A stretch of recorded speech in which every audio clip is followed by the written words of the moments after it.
एकादशीको दिन सबै कुरा मैले नि भ्याउनु पर्ने लिङ्गा पनि ल्याएको छैन। त्यो लठी बद्रे चाहिँ कहाँ गएछ आज?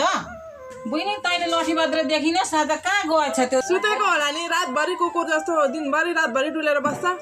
हे भगवान्, अहिलेसम्म सुतिरहेको छ। त्यसलाई जगमा पानी लिएर गएर खन्याइदिन्छु। कहाँ छ एक कित्ली भए पनि एक जग पानी ल, यसलाई कित्लीको पानी गरेर खुवाउँछु। कहिल्यै सुध्रेन यो गधा।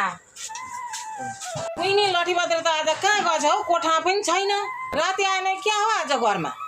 राति त मलाई यस्तो लागेको थियो त ढोका डेङ्गै गर्दै थियो राति त। कहाँ चाहिँ गएछ हौ आज? आमा लठी बद्रे त फुल र लिङ्गा पो लिन गएको रहेछ त। हामीले त गलत पो बुझेछौँ त। हेर्नु त ऊ आउँदैछ। खोइ कहाँ हो त रहेछ त? बिचरालाई फोकटमा गाली गरेछौ आज। कहिलेकाहीँ त गर्दो रहेछ काम। खबर है साला